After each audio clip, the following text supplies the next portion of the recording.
I never thought I'd be grateful for my father's paranoia, but standing in that boardroom, watching my Uncle Robert systematically destroy my career, I finally understood why Dad had always told me to watch the watchers. My name is Mark Chen, and until exactly 8:43 a.m. on that Wednesday morning, I was the Chief Financial Officer of Cheng Global Logistics, a company my father built from nothing into a $500 million enterprise. Now, according to my uncle, I was about to become the highest educated janitor in the company's history. The numbers don't lie, Uncle Robert declared, clicking through his presentation. Each slide showed carefully crafted evidence of my supposed incompetence, missed projections, failed initiatives, questionable investments. Under Mark's financial leadership, we've seen a 40% decline in quarterly profits. The board members nodded grimly, buying every word. Why wouldn't they? Robert had spent the last 15 years as CEO, carefully placing his allies in key positions after my father's death. I was the last reminder of the old guard, kept around only because removing the founder's son too quickly might have raised eyebrows. Furthermore, Robert continued, his voice dripping with fake concern, we've discovered some irregularities in recent transactions. Nothing criminal, of course, but certainly concerning enough to warrant immediate action. I sat silently, watching the performance. 3 months ago, I would have been panicking, protesting, trying to defend myself. But that was before I found the first discrepancy in our shipping manifests. Before I noticed the pattern in our overseas transactions. Before I started really paying attention to the late-night meetings and mysterious new consulting firms. Given these circumstances, Robert announced, I propose an immediate reorganization. Mark will be removed from his financial duties and reassigned to our facilities maintenance department. This will allow him to learn the business from the ground up. Several board members poorly concealed their smirks. My cousin Vincent, Robert's son and heir apparent, didn't even try to hide his glee. All in favor? Robert asked. The votes came quickly. Unanimous, of course. Security will escort Mark to clear out his office. His new position begins immediately. As 2 security guards approached my chair, I stood up calmly, straightened my tie, and spoke for the first time that morning.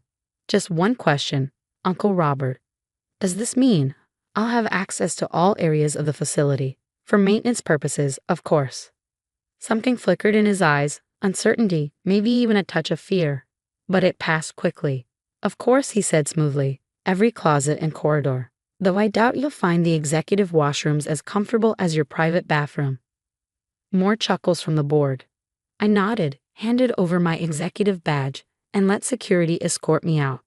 Behind me, I could hear Robert resuming the meeting, announcing Vincent's promotion to interim CFO.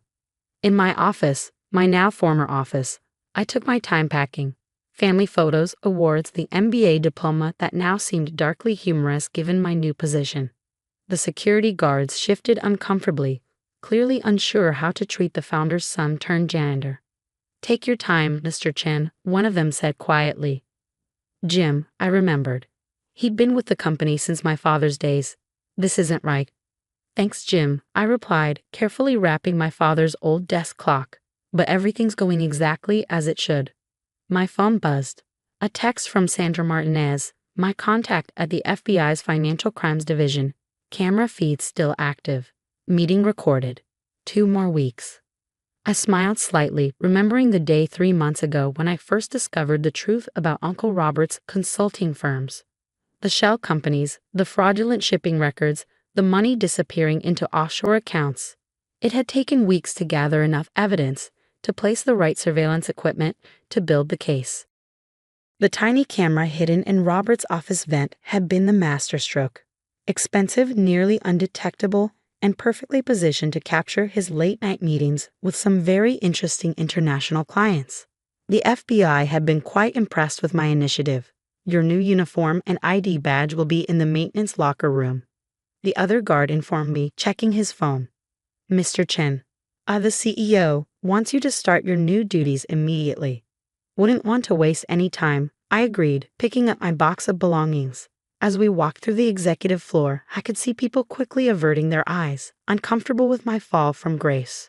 Others watched openly, whispering behind their hands. In the elevator, I thought about my father. He'd always warned me about Robert's ambition, about the importance of keeping records and watching for signs. In family businesses, son, he'd said once, betrayal doesn't come from enemies. It comes from the people who smile at family dinners. The maintenance locker room was empty when I arrived.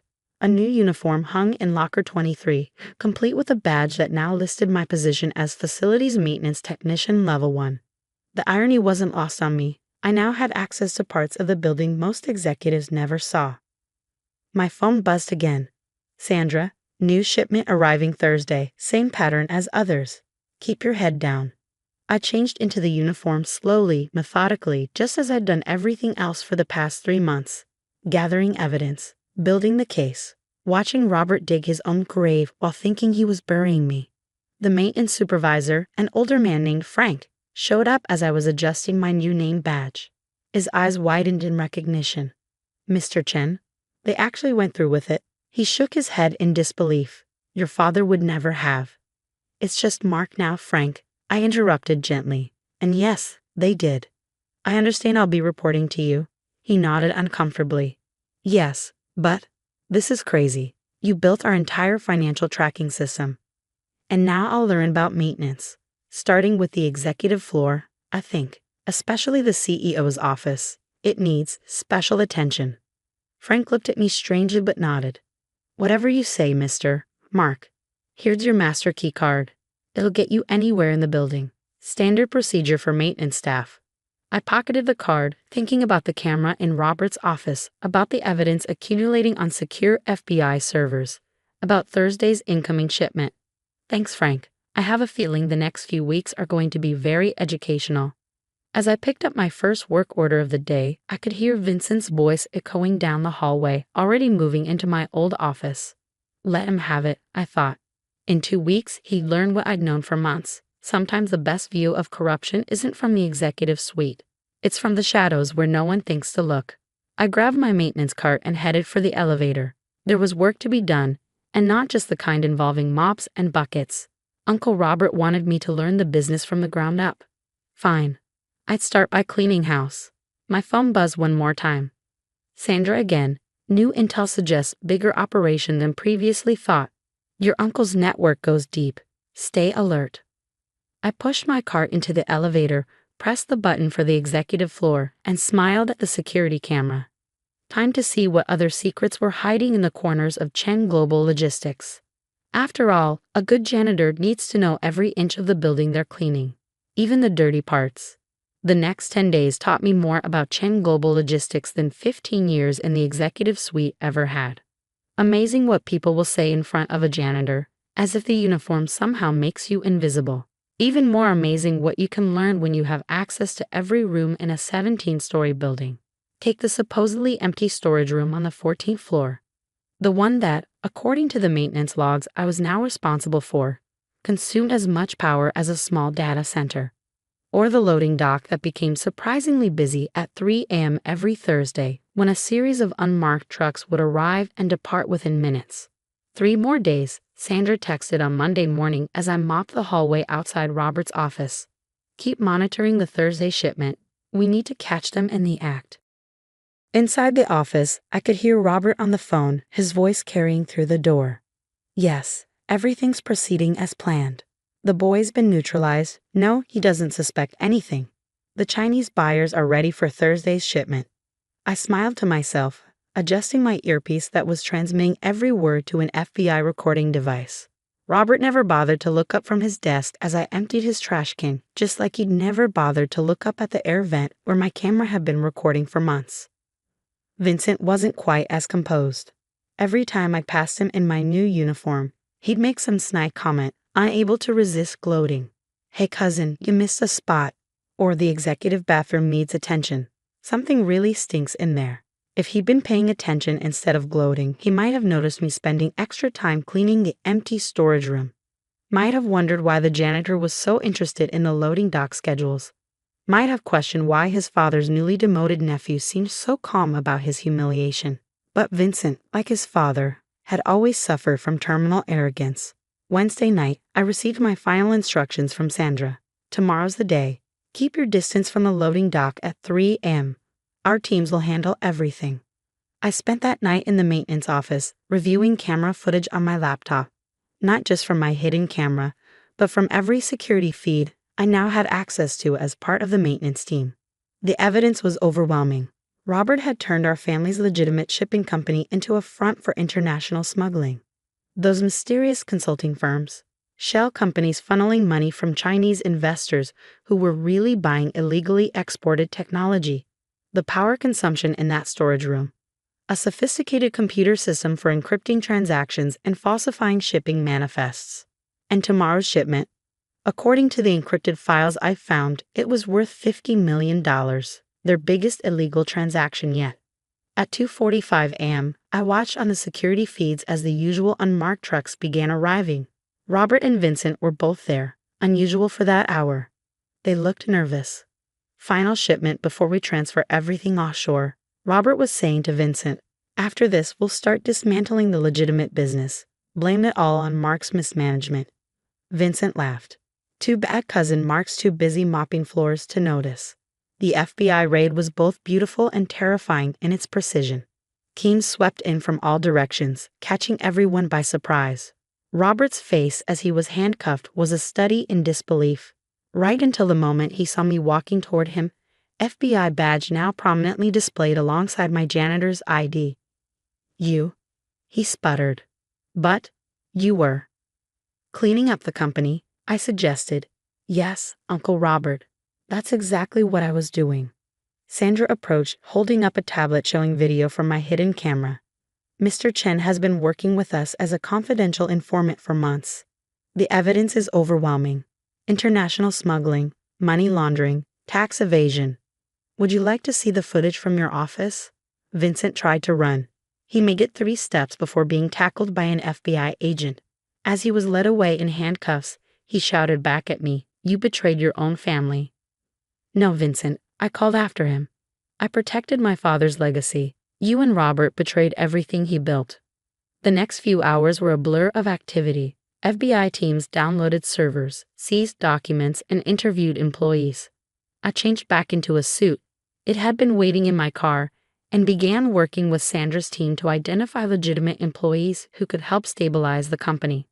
By dawn, the story was breaking on all major news networks.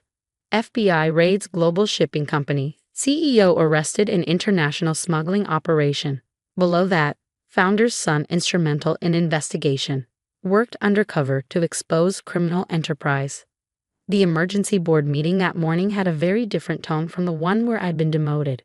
Most board members were desperately trying to distance themselves from Robert's schemes. Those who couldn't were led away in handcuffs.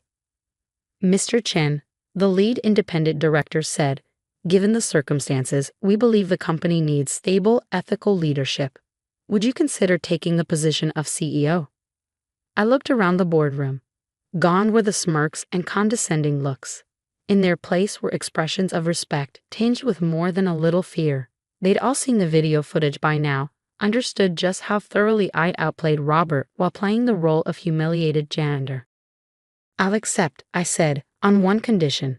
Frank from maintenance gets promoted to facilities director with a seat on the operations committee. He's one of the few people who treated me with respect when I was just a janitor." The next few months were challenging but rewarding. We cleaned house thoroughly, rebuilding Chen Global Logistics into the ethical company my father had envisioned. The FBI investigation revealed that Robert's smuggling operation had been even larger than we'd suspected, involving corrupt officials in multiple countries. 1 year later, I sat in what had once been Robert's office, my office now, looking at the quarterly reports. Legitimate profits were up 60%. Employee morale had never been higher, and our ethical business practices were being lauded as an industry model. A knock at my door revealed Frank, now sporting a suit of his own. "Quarterly maintenance review, Mr. Chen." "Come in, Frank, and I told you, it's still Mark." As we reviewed the reports, I glanced at my father's old desk clock, now back in its rightful place. The maintenance uniform hung framed on my wall. A reminder that sometimes the best way to clean up corruption is to start from the ground floor. Sandra called that afternoon with news. Robert and Vincent had both pleaded guilty, facing lengthy prison terms. The investigators had traced their smuggling operation back years, revealing they'd started planning their takeover even before my father's death. You know, Sandra said, most people would have fought back immediately after being demoted. coming to us, agreeing to work undercover, especially in that position. It took guts. I looked out my window at the ships in the harbor, legitimate cargo vessels now, carrying legal goods accompanied by honest manifests. My father always said that in business, like in life, character isn't about how high you climb. It's about how you handle the fall. Sometimes you have to be willing to step down to see what's really happening on the ground floor. That evening, as I prepared to leave the office, I stopped to chat with a night janitor, something I did regularly now. She was new and seemed surprised that the CEO would take time to ask about her family. You know, she said hesitantly, people talk about what happened last year, about how you exposed the corruption while working as a janitor. It changed things here. Executives actually look us in the eye now. Talk to us like people. I smiled, remembering those 10 days pushing a mop cart, gathering evidence while being treated as invisible. Everyone in this company matters, I told her. My father taught me that. I just had to become a janitor to truly understand it. As I drove home, I thought about Robert and Vincent in their prison cells, about the board members who'd laughed at my humiliation, about the complete reversal of fortunes. But mostly, I thought about my father's words now engraved on a plaque in our lobby. A family business isn't about power or profit. It's about legacy, integrity, and treating every employee like family. Because in the end, your reputation isn't built in the boardroom. It's built in every corner of your company, from the CEO's office to the janitor's closet.